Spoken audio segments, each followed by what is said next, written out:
Hello friend, स्वागत है आपका हमारे यूट्यूब चैनल रितु जी के जीएस स्टडी अड्डा में। फ्रेंड, आप लोग हमारे वीडियो को पूरा देखा करिए। अगर वीडियो पसंद आए तो लाइक और कमेंट ज़रूर किया करिए, क्योंकि आप लोग के लाइक और कमेंट से मुझे बहुत ज़्यादा सपोर्ट मिलता है, जिससे मैं आप लोग के लिए नेक्स्ट वीडियो लेकर आ पाती हूँ। और अगर फ्रेंड आप मेरे चैनल पर नए हैं, नए वीडियो देख रहे हैं, तो आप मेरे चैनल को ज़रूर सब्सक्राइब करें। तो आइए फ्रेंड, अब अपने टॉपिक पर चलते हैं। फ्रेंड, जैसे कि हमने आपको पिछली वीडियो में एंगुलर वेलोसिटी, लीनियर वेलोसिटी और इनके बीच के रिलेशन के बारे में बताया था, तो इन्हीं फार्मूलों से रिलेटेड हम आपको एक एग्जांपल बताते हैं, फिर आगे हम टॉपिक को बढ़ाएंगे। तो देखिए फ्रेंड, हमारा एग्जाम्पल में क्या कह रहा है। एक पिंड 20 रेडियन प्रति सेकंड के कोणीय वेग से किसी घूर्णन अक्ष के परितः घूर्णन गति कर रहा है। इसके किसी अवयवी कण की घूर्णन अक्ष से दूरी 10 सेंटीमीटर है। तो कण के रेखीय वेग का परिमाण ज्ञात करिए। तो देखिए, पहले हमें क्या क्या दे रहा है। एक पिंड 20 रेडियन प्रति सेकंड के कोणीय वेग से, कोणीय वेग सॉल्व करते हैं। कोणीय वेग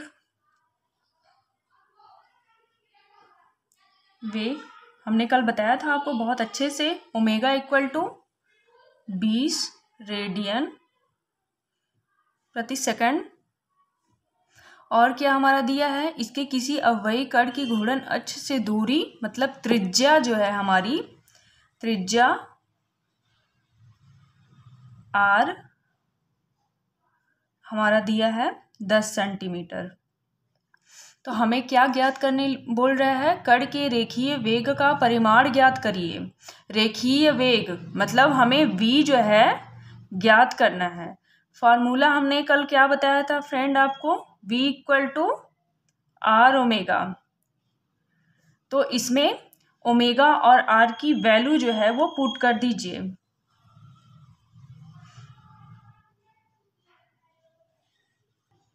यहाँ पर देखिए फ्रेंड, त्रिज्या हमारा सेंटीमीटर में दिया है, तो उसको पहले हम क्या करते हैं, मीटर में चेंज करेंगे।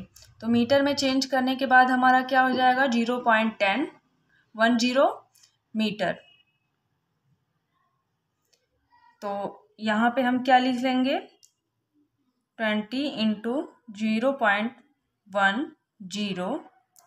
तो हमारा क्या आ जाएगा,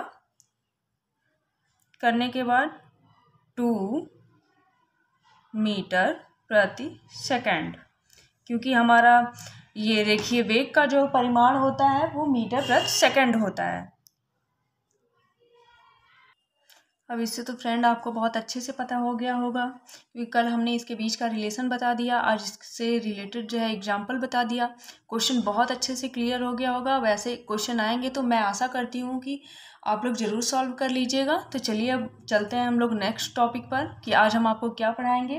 तो आज हम आपको बताने वाले हैं फ्रेंड, कोणीय त्वरण, रेखीय त्वरण और इनके बीच में रिलेशन क्या है। क्या बताएंगे फ्रेंड, कोणीय त्वरण, कोणीय त्वरण,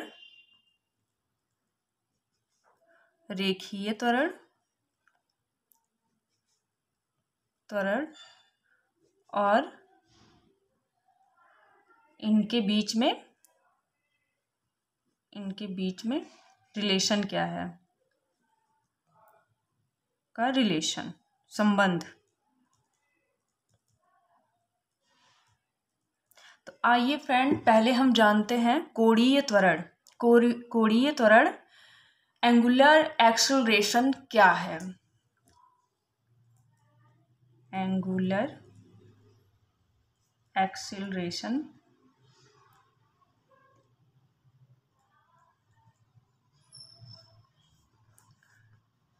लिख देते हैं हम ऊपर, कोणीय त्वरण।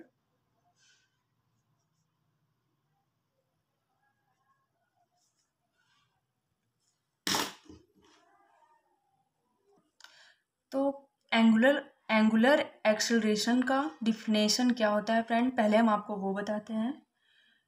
घूर्णन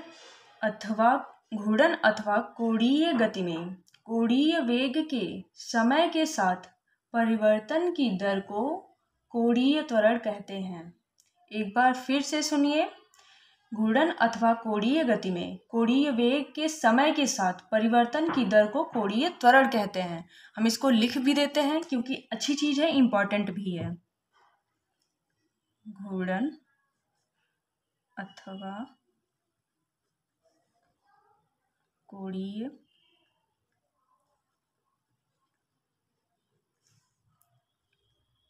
गति में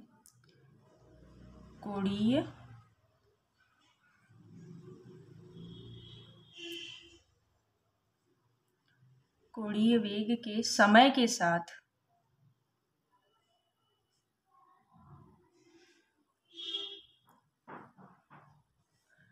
परिवर्तन की दर को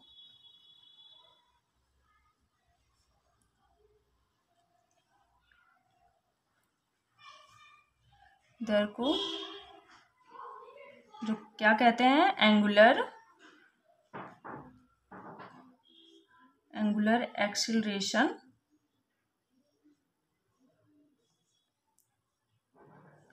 कहते हैं। इसे फ्रेंड जो है अल्फा से डिनोट करते हैं। इसे किससे डिनोट करते हैं?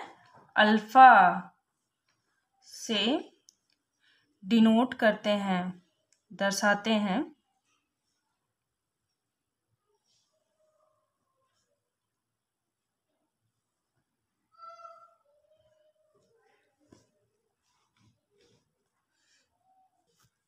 फ्रेंड हम मान लेते हैं,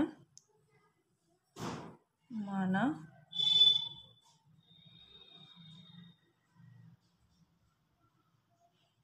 घूर्णन गति करते हुए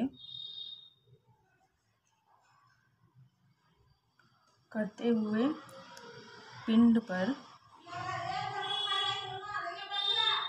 किसी समय मतलब t1 पर कोणीय वेग जो है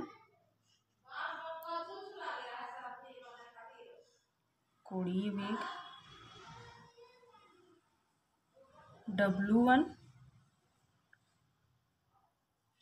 तथा समय t2 पर कोणीय वेग जो है, सॉरी ये ओमेगा है फ्रेंड। कभी कभी दिमाग से जो है ना, लिखते कुछ हैं बोलते कुछ हैं, स्लिप हो जाता है, तो उसके लिए सॉरी। ओमेगा 2 हो जाता है, ओमेगा 2 है या हो जाता है तो जो कोणीय त्वरण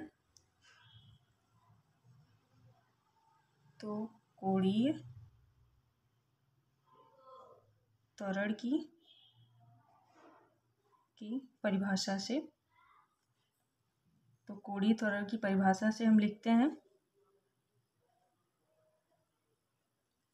से अल्फा इज इक्वल टू कोणीय वेग परिवर्तन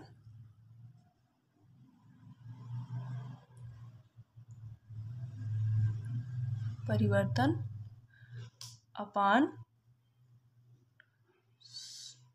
समयांतराल।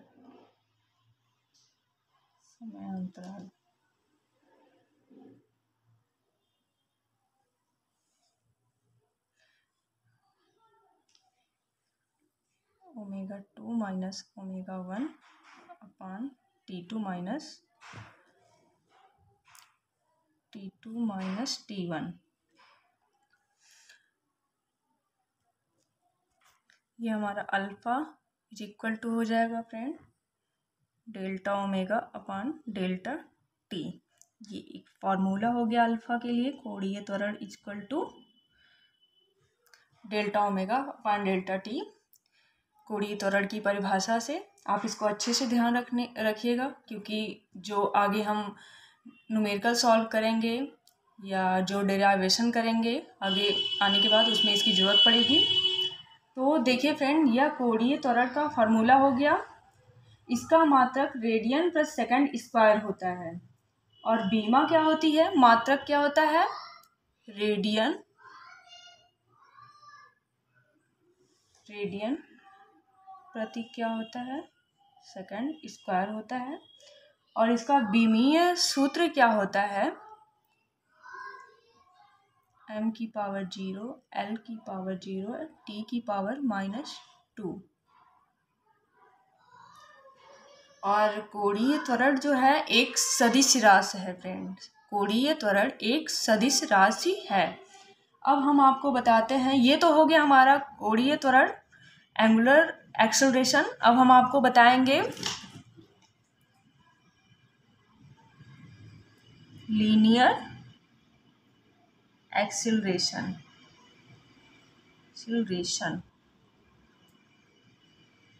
मतलब रेखीय त्वरण। रेखीय त्वरण क्या होता है, इसकी डिफिनेशन जानते हैं पहले हम। तो इसकी डिफिनेशन क्या है, आइए बताते हैं। रेखीय गति में रेखीय वेग के समय के साथ परिवर्तन की दर को रेखीय त्वरण कहते हैं।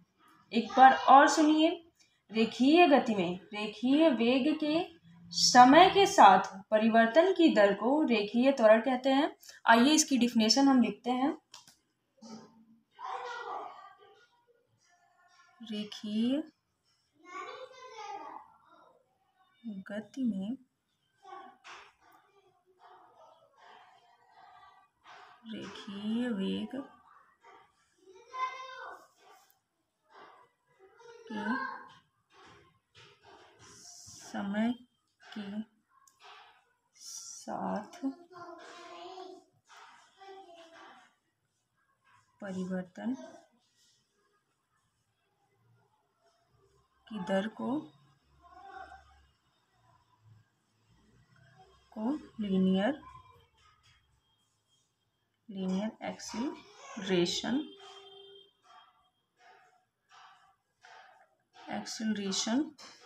कहते हैं। इसे फ्रेंड ए से डिनोट करते हैं, ए से प्रदर्शित करते हैं।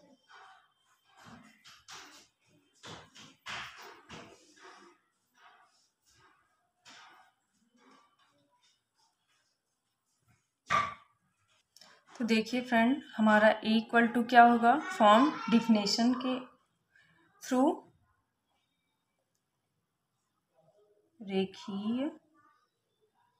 रेखीय वेग के परिवर्तन की दर,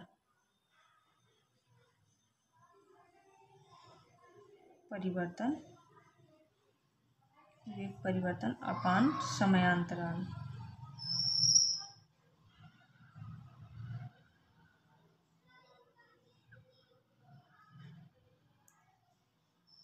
equal to dv upon dt।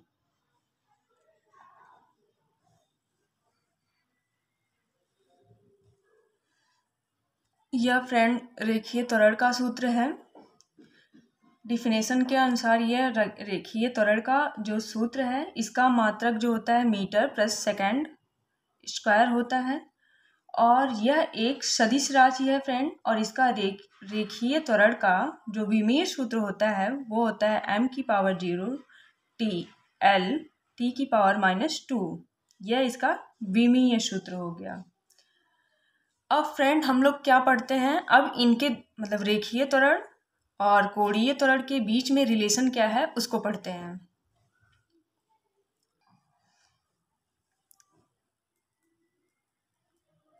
Relation between angular acceleration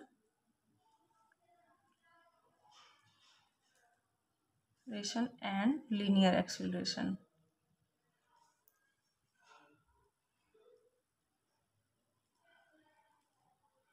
आप लोग थोड़ा समझ जाइएगा। अगर मान लीजिए फ्रेंड कि कोई पिंड जो किसी अक्ष के परितः घूम रहा है, आइए लिखते चलते हैं। मान लीजिए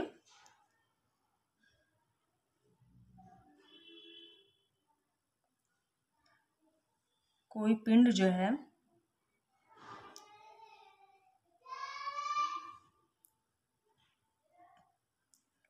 किसी अक्ष के परितः घूम रहा है।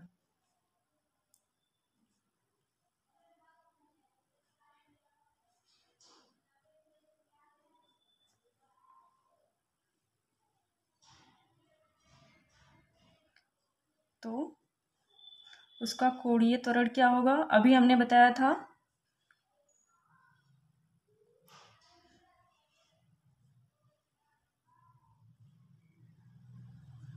अल्फा इक्वल टू क्या हो जाएगा फ्रेंड?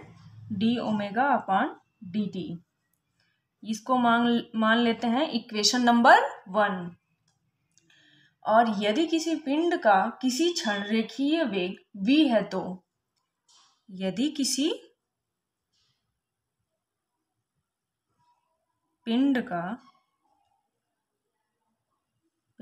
किसी क्षण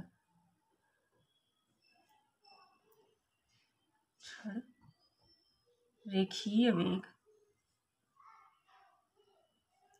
v है तो ये भी हमने आपको बताया है, रेखीय वेग v है तो क्या होगा उसका फॉर्मूला?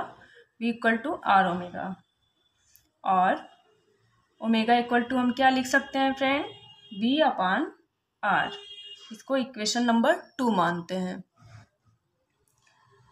अब ओमेगा की वैल्यू इक्वेशन नंबर 1 में रखने पर putting the value of omega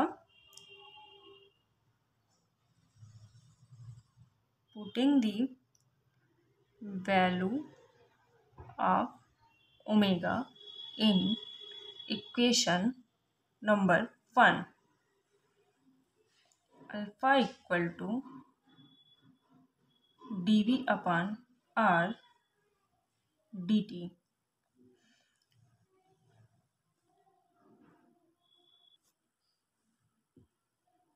alpha equal to 1 upon r dv upon dt।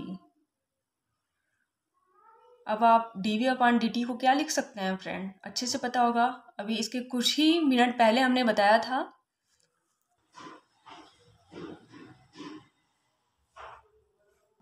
देखिए friend, alpha equal to 1 upon r into a, क्योंकि a बराबर हमारा होता है dv अपान dt या dv upon dt equal to a क्या है? रेखीय त्वरण है हमारा। तो अल्फा इक्वल टू क्या हो गया? a upon r। Alpha equal to a upon r। अब a रेखीय त्वरण a इक्वल टू क्या हो जाएगा? Alpha into r।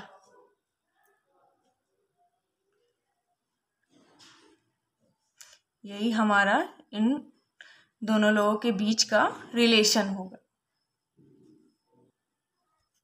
अब इनको हम सदिश रूप में कैसे लिखेंगे फ्रेंड? तो देख लीजिए एक minute. Is equal to vector r into vector alpha. ये हमारा हो गया सदिश रूप में। ये हमारा हो गया सदिश रूप में। अर्थात फ्रेंड हम ये कह सकते हैं पिंड के किसी कण का रेखीय त्वरण पिंड के कोणीय त्वरण तथा उस कण की घूर्णन अक्ष से दूरी मतलब त्रिज्या r के गुणनफल के बराबर होता है। यही कोणीय त्वरण तथा रेखीय त्वरण के बीच में संबंध है। आइए हम लिख देते हैं, नहीं तो क्या पता कंफ्यूज हो जाए आप लोग। अर्थात हम ये कह सकते हैं, क्या कह सकते हैं कि पिंड के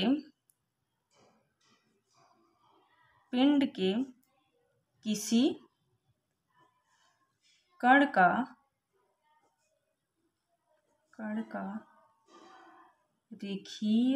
रेखीय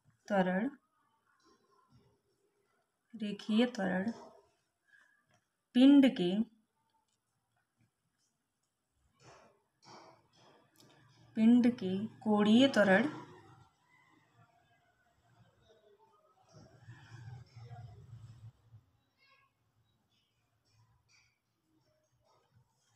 पिंड के कोणीय त्वरण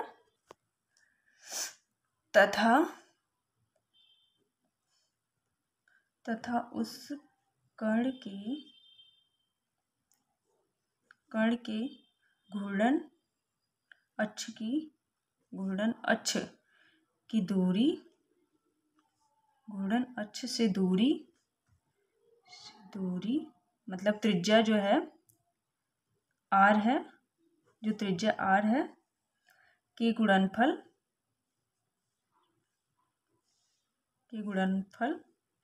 के बराबर होता है।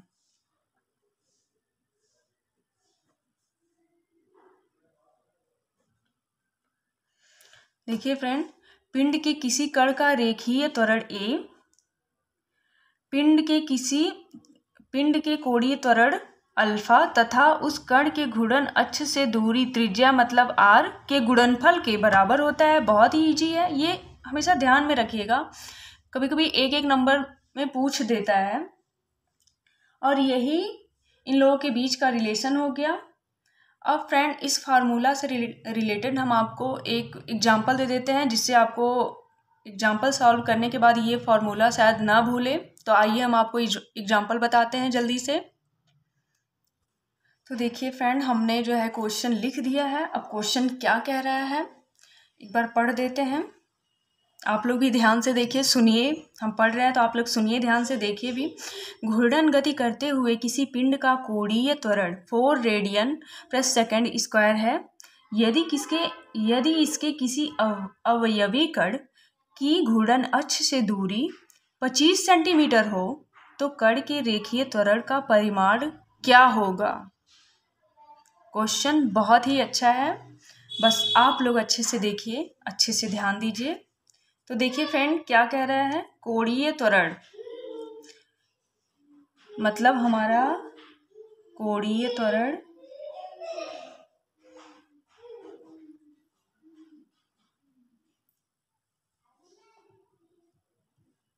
सॉल्व करते हैं। Alpha equal to 4 radian plus second square है और इसके किसी अवयवी कण की घूर्णन अक्ष से दूरी मतलब घूर्णन अक्ष से दूरी r इक्वल टू 25 सेंटीमीटर है। तो इसको हम मीटर में चेंज करेंगे तो हमारा क्या आ जाएगा फ्रेंड, 0.25 मीटर। अब हमें क्या ज्ञात करना है, रेखीय त्वरण का परिमाण। मतलब अभी अभी हमने ये फॉर्मूला बताया है, मतलब हमें a इक्वल टू क्या करना है, बताना है। फॉर्मूला हमारा क्या है फ्रेंड, पहले फॉर्मूला ही लिख लेते हैं। a equal to r into alpha. a equal to क्या हो जाएगा हमारा, r क्या है,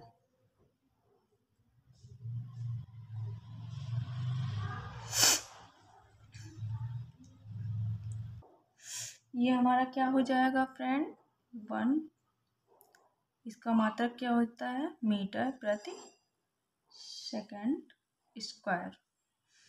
तो आज की हमारी क्लासेस बस यहीं तक है फ्रेंड।